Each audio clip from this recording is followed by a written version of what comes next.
Welcome to episode 15. Super pumped to have you guys here today. This episode, we're talking about all things one-on-ones.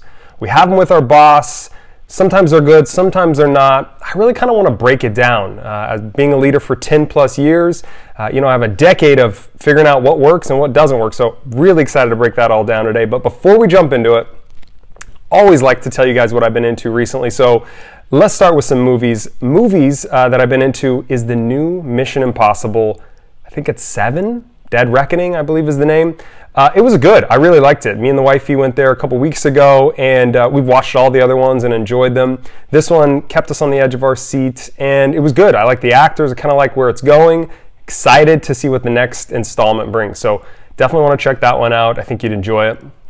And then as far as music, I've always kind of been a Billie Eilish fan. Not since the very beginning, but I would say maybe 4 years ago I started getting into her music. And, I really like her voice and kind of what it makes me feel when I hear it. So specifically, there is this new song that was in the Barbie movie. And I really, really like that by Billie Eilish. So if you haven't heard that one, check it out. You're going to like it. And then YouTube content, you guys know, I consume a lot of YouTube, and recently this new channel I've been following is a guy named Tom Scott. So Tom Scott is really interesting because he breaks down different kind of technology and inventions, things that have been around for a while and things that are brand new, things that we maybe take for granted. So, the other day I was watching a video of his about the bullet train in Japan. That was super interesting.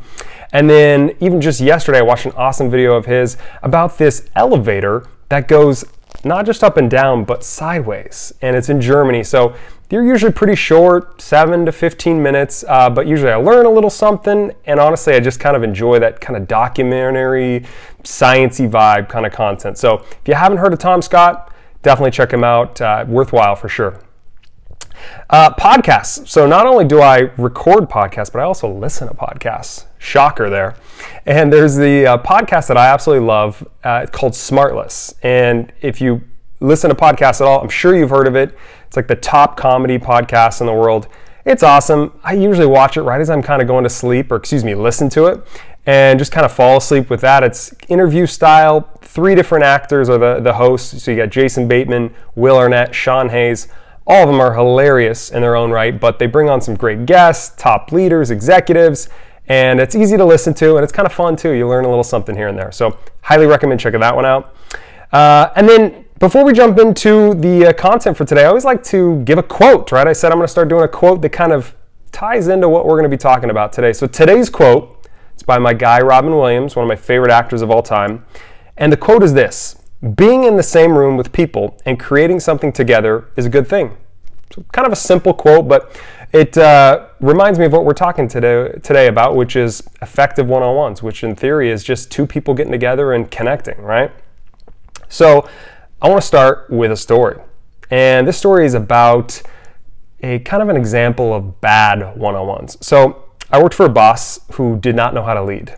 And this boss, he had a great title, he had big responsibilities, but he really didn't understand that kind of the core purpose of a leader, which is what, right? To care for your people, to develop them, to make them better.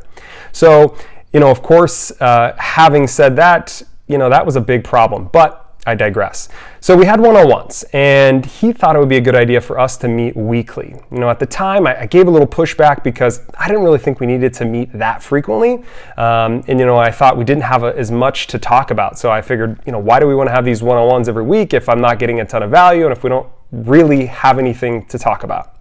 So, I remember as the week would approach that I would have, the one-on-one, the day would approach, I should say, I started to get anxious, and I started to kind of get annoyed that, gosh, I'm going to have to go into this one-on-one again and spend a whole hour really talking about nothing that's important to me, but really kind of just listening to my boss talk for an hour. And so, I remember I'd go into these one-on-ones and, we would essentially kind of start the conversation, and he would ask, how have you been, Austin? And I could tell this question really wasn't genuine. He wanted to ask this question to kind of seem normal, but really he was just waiting for his opportunity to talk to me about what he wanted to talk about, which was usually putting extra work on my plate or critiquing something that I had done wrong harshly, or just talking about whatever he thought was important. And we did this for a while, for a couple of years. And I just remember how annoyed I was going into these one-on-ones. I didn't feel like there was any value. I didn't feel better after I left the one-on-one. In fact, I usually felt worse. I felt like I was getting critiqued really harshly. I was just talking about stuff that was important to him, but never anything that was important to me.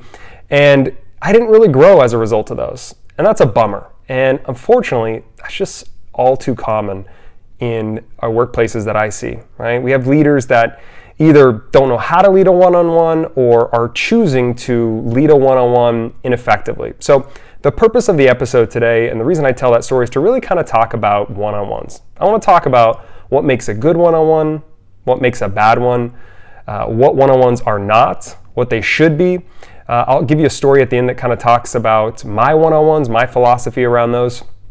But really, I want to give leaders a couple of tools to understand how to lead better one-on-ones. And I also want to give you folks that are in a one-on-one, individual contributors, the strategies you can use to help your boss if they are refusing to get better at leading one-on-ones, or if they just don't have the skills, because let's be honest, sometimes it's either one or sometimes it's both. So we'll jump right into it. The first thing I want to kind of go into is why. I always start with the why. So why discuss one-on-ones? And at the end of the day, it's really simple. We all have them, right? If you have a boss, it's likely that you have a one-on-one with them. I don't know what the frequency is for you. I don't know if it's weekly or bi-weekly, or maybe it's only monthly, but my guess is you have a one-on-one with your boss. So it's something we all share in common. And I think they're really important if they're done right? They can be awesome for alignment, right? So making sure that whatever the priorities are of the company or of that department, you and your boss are aligned, right? You're on the same page. Makes sense, right? I think another one is engagement. It can really help with engagement. If you have a good boss that is really making that time together effective, you're going to have better engagement for your work. You're going to have better engagement for whatever the projects are. And then finally, it's a really great opportunity for development, right? So I think sometimes managers forget, leaders forget that the job is not just to lead projects or people, but it's to develop them. It's to get them from where they're at to where they want to be, or where they're capable of going. So I think if one-on-ones are done right, you see those three things, right? You see alignment, you see engagement, and you see development. So that's really why I want to talk about it, because I know that there are some things that I've learned, some mistakes that I've made that I can help share with you guys that are going to help you understand what makes a good one-on-one, so that you as a leader can start leading better one-on-ones, or you as an individual contributor can help your boss start doing a little bit better. So let's start with the purpose of a one-on-one, right? We talked a little bit about those three things that are important, but I think the first one for me was always the ability to build trust, right? When I did a one-on-one, I was able to spend dedicated time with my employee. And just like if you're meeting with a friend or someone else in your life, when you spend more time with them, usually, if they're a decent human being, you start building trust. So for me, that was a really big way. I knew that building trust with my team was like the foundation for everything. So I figured if I'm meeting with them one-on-one in a specific time, in a safe place, which we'll talk more about in a moment, they're going to thrive, right? They're going to trust me more. I'm going to start trusting them more. So another one, and this is pretty obvious, but it's to communicate information.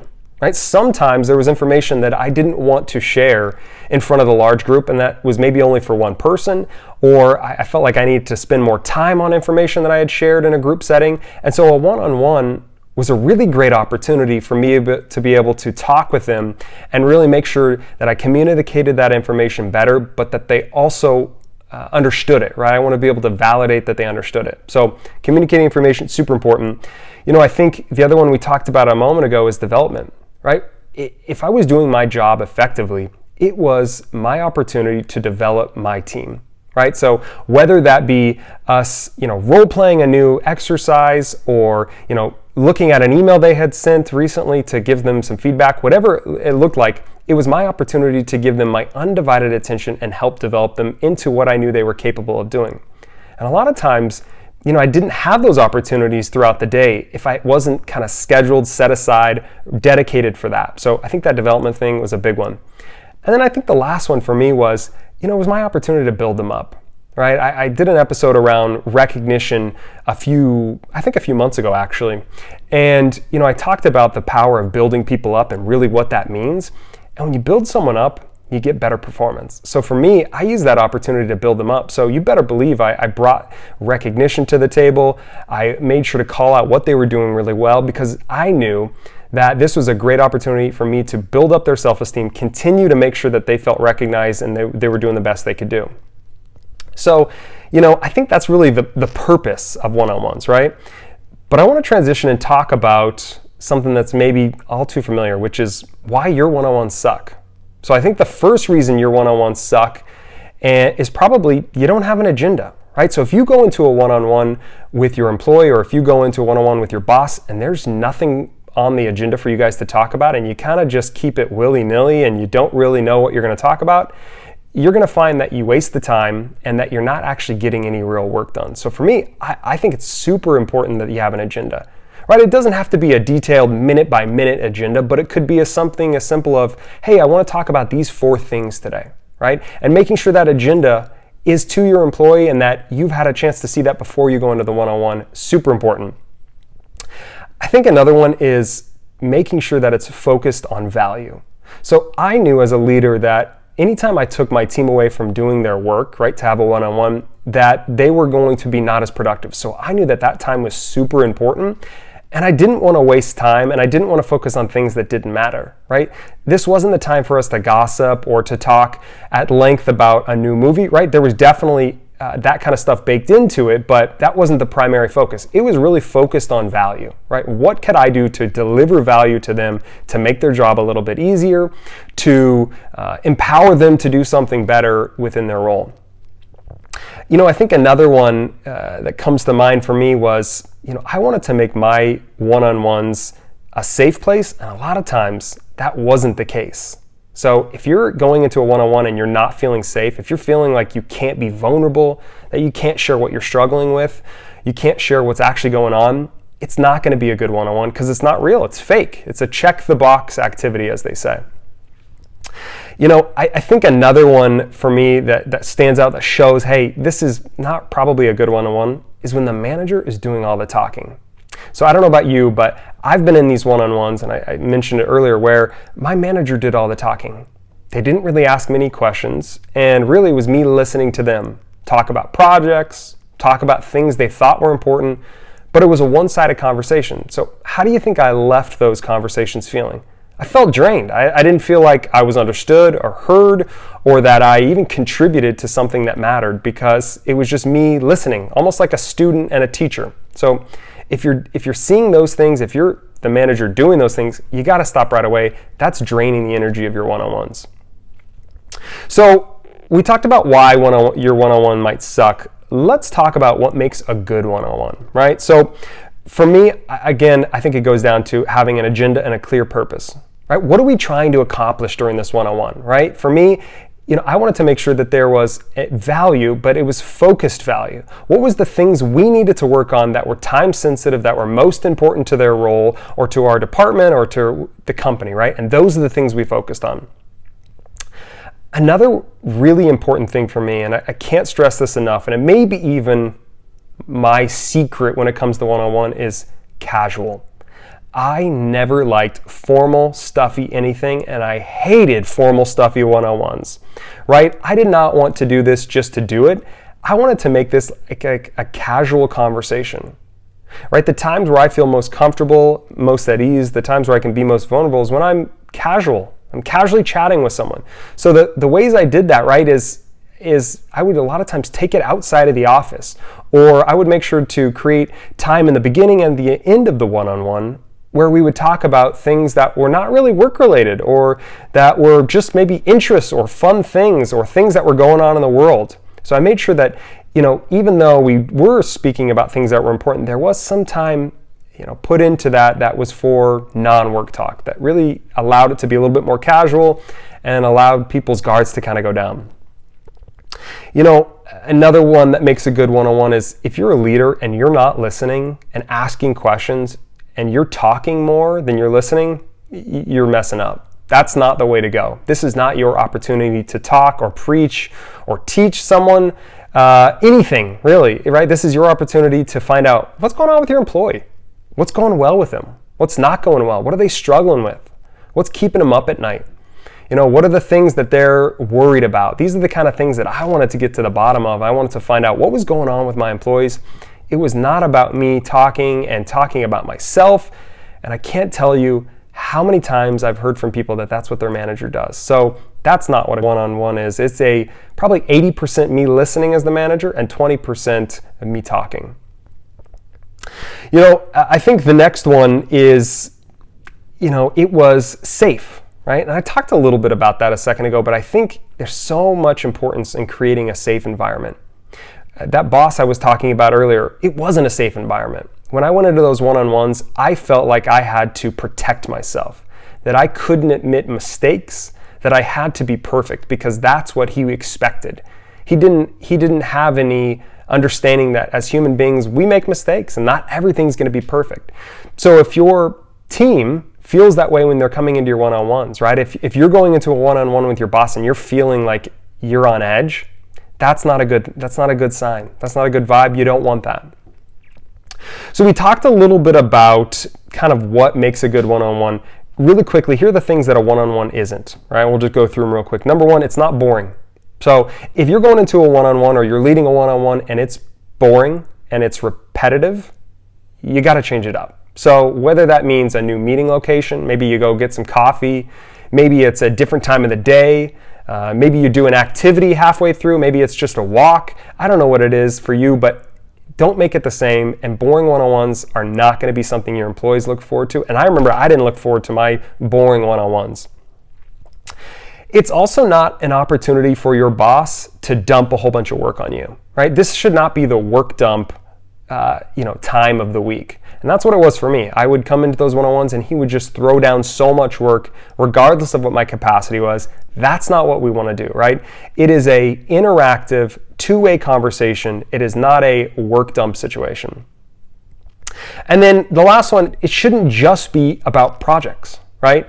It's not just a project checkup time. It is a development time. So yes, there's going to be projects that are important for you to talk about with your team. And of course, as an employee, you want to be able to go and talk to your boss about different things that are going on that you're working on. But if that's all you're talking about and you're not looking forward and you're not talking about the vision of the company, the vision for your career, for their department, you're failing. So those are the things that a one-on-one isn't. So I want to transition and talk a little bit about how I ran my one-on-ones back in the day. So number one, I kept it casual. So usually what I would do is we would go and get coffee. So I'm a coffee lover, as you guys know, maybe even a coffee snob by some accounts, but I'm going to go with coffee enthusiast. I like that title better. But, I made that part of the routine when I would do a one-on-one. We're going to get coffee. We're leaving the building because that signaled to my brain and to the employee's brain that, hey, we're out of work, right? We're going to be a little bit more casual. So usually we would do coffee, we'd do a walk, we'd go grab lunch, anything that's different from the norm. That was what I would always do to keep it casual. I keep it safe. So I liked to show vulnerability during those one-on-ones as a leader because it also encouraged my employee to do the same back to me. So I would share things that maybe weren't going as well or things that I was maybe a little bit stressed about or concerned about. Right? Within reason, of course, but this allowed the employee to know, hey, I can be vulnerable. I can say things that are stressing me out. I can raise my hand and say I'm worried. So that was a really, really important thing. And it's funny, the more I did that, the more layers of the onion, as they say, I peeled back. And I learned so many things about motivations of my employees, the things they were struggling with, the things that they were thinking about at night. And it really was an amazing time for us to get vulnerable and share what was actually going on. So, another thing that I always did is I kept it light. I like to joke around. I did an episode about humor at work because I think it's just a blast to joke around. I got my sense of humor from my dad. He was always making fun of us and joking and keeping it light. And I noticed he did that at work and with his friends. And so probably just picked it up from him. And so I made that a part of my routine. So, I was always joking around and making it light, even when things were kind of heavy. Maybe there was some really heavy stuff going on at work. I found opportunities to try to keep it light. And it's funny, the more I kept it light, the more we were able to get through tougher stuff, right? We weren't just focused on the negative. We weren't just down in our feelings. We were realizing, hey, this is work at the end of the day, and we're going to do the best we can, but let's keep it light. So something else that I also did was, I used a kind of a term called situational leadership. So there's a book that I read years ago by Paul Hershey, and it's called Situational Leadership. And it really talks about the value in adjusting your style to your employee. So I took that to heart and did that with my one-on-ones, right? So I would make sure that when I was meeting with my team, if it was somebody who was a top performer, right, we weren't going to spend the whole 30 minutes or 45 minutes focused on just work, right? Because I didn't need to check up on them. They were doing their thing. They were performing. So really, my role was to be their support and to talk about things that were maybe not as minutia, right? They were more big picture, macro things that were important to them long term. And people responded really, really well to that. So that's a great strategy. And then my other strategy is, I just tend to be a curious person. So I asked a ton of questions. People make fun of me for how many questions I have and how I always have a question for something, but I love to ask questions because I love to learn about someone else's perspective. I love to learn something about, what gets them going or what they're struggling with. So I asked a ton of questions. Things like, why do you think that? Or why do you think you're struggling this way? Or, what's your goal for this next week? Or what do you want to focus on before the next time we talk, right? And those questions really gave me so much information that I could then use to better lead that employee, that team, right? And, I think that's really the kind of the way I ran my one-on-ones, but, I think I want to go over a few different things when it comes to kind of the basics. So let's assume that you're a new manager and you don't know the basics, or let's assume that you're an employee and maybe your boss doesn't know the basics. So I'm going to give you just some of the basics that you can go away with so that you know what can I do starting today to start making my one-on-ones a little bit more effective, right? So first thing first, it's got to be pre-scheduled. So I would always make sure that it was scheduled well in advance. It would be a reoccurring calendar invite. Maybe that's bi-weekly or once a month, whatever it is for you. Although I will say my sweet spot is probably every 2 weeks. So it's the same place, same time. That really, really helped. And it was short, as I mentioned. I used to have one-on-ones with my boss that were like an hour long, way too long. I have ADD. Sitting in a room for an hour and trying to focus was like death. So I didn't like doing one-on-ones that were an hour with my team, so I kept them short, usually 30 minutes, maybe 45 minutes, depending on the situation. And I think my team enjoyed that too and appreciated it because I didn't take up their whole day. And, because it was shorter, we had to really focus and make sure that what we talked about was important and crucial to the business, right? So I also had an agenda. And I kind of want to break down for you guys what my sample agenda looked like. So a couple of things that I always did. I always started in the beginning with personal catch-up, right? As I mentioned earlier. So I wanted to know, what were you doing over the weekend? What have you been doing for fun? What's been getting you excited outside of work? Those are some of the questions that I would ask. And we would spend 5 minutes, maybe 10 minutes just talking about personal stuff, right? It was obviously work appropriate stuff, but just dumb stuff that was going on, right? Maybe it was the Robin Hood thing that was going on a few years ago, or maybe it was a new movie we just watched, or, maybe it was something else that was topical at the moment. We would just talk about it, see what was going on, see our perspectives. From there, we would do a work catch-up, right? So that's then where the really important stuff was talked about. So we talked about projects that were in flight, things that were upcoming, how they were doing, and how I could help. We talked about their performance, right? Because I was managing different sales teams at different times in my career, so performance was important, so we went over their performance. And then we'd also go over kind of any initiatives, any things that I needed them to focus on that were going to help them, help our team grow, get better. After we kind of talked about the work and the specifics of that kind of stuff, we got a little bit more macro, and I would always talk about kind of their struggles, things that were challenging for them. So I'd ask questions like, what have you been struggling with? What's been on the top of your mind recently? What is draining your energy? And, sometimes you ask that question once, you may not get the answer you want. They may just like, everything's okay. And I know I've done that to my boss when I don't feel like he's being genuine. But in this situation, what I always like to do is ask the question multiple different ways.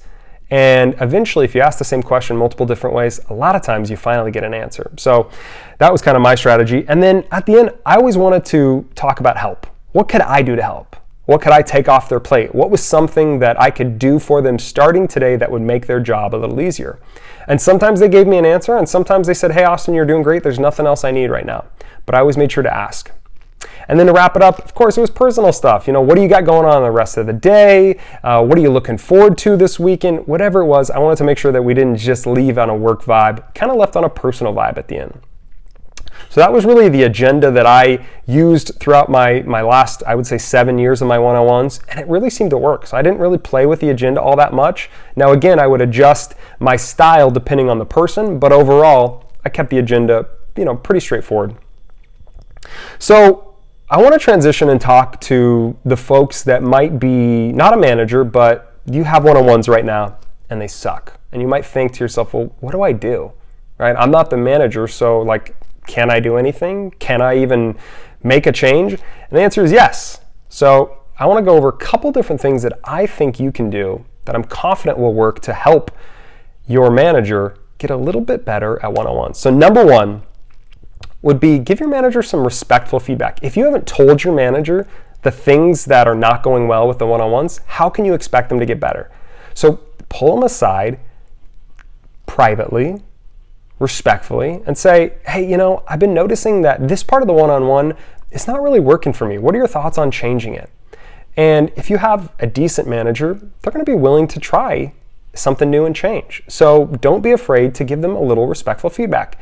You're going to feel better about yourself. They're going to appreciate it in the long run. They're going to grow. You're going to grow from the experience of giving feedback to your boss, which, by the way, is something really, really important that I think we all need to get comfortable doing.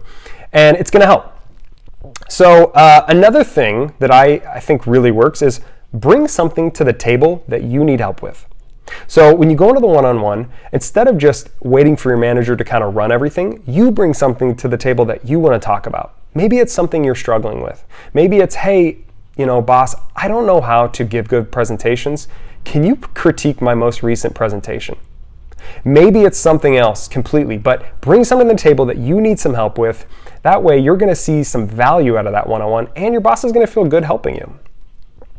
The last thing I think I would try, and this one might be a little bit more bold, but I think it could also work, and I know I've tried it, which is ask your boss to see if you can run the one-on-one. Say, hey, can I run this one-on-one? I'll create the agenda. Can we try it my way for this one just to see if we like it? And it's a little more work for you, but it's going to show your boss kind of what you want, and it's going to help you grow as well. So we talked about what bad one-on-ones look like. We talked about what good one-on-ones look like. I want to wrap up by just telling you a little bit, kind of a story, but more of just my experience with one-on-ones. So, it was 2018, 2019, I was taking over a pretty large sales team that was spread out across Washington State, and I had a couple folks in California as well.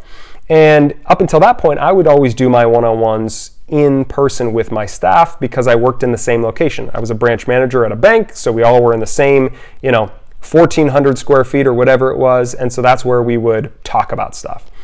And when I started managing this new team in 2019, I realized that's not going to work because obviously they're all spread out. So I started going to their individual branches or scheduling time to meet with folks. And I remember I had this lady I worked with at the time. She was a fantastic banker. She had come from the outside of the company and had come in only maybe 6 months prior and was killing it. Just everybody loved her. She got great results. Performance was awesome. Her customer experience scores were out of the stratosphere. She was amazing, right? And I knew this is not a person that I wanted to go in and do a one-on-one for an hour and try to teach her and try to, bore her to death because she knew what she was doing. So I just needed to get out of her way. So I remember I scheduled my first one-on-one with her, showed up, and first thing I said is, hey, let's go grab some coffee. And she kind of gave me a look and was like, okay. She wasn't used to that, right? Her boss before would do one-on-ones apparently in person with her. So I said, let's go grab a coffee. So we walked down the street to a little coffee shop and just kind of catched up, see what was going on. And, then we sat down and kind of got into the work stuff. We talked for maybe 15, 20 minutes and just kind of went by like nothing, right? She's talking, I'm asking questions, I'm listening, we're connecting. And then, we walked back to the branch, and I'll never forget, right as we left, as I walked to the door, she said, hey, Austin, I don't think I've ever had a one-on-one like that. I really enjoyed it.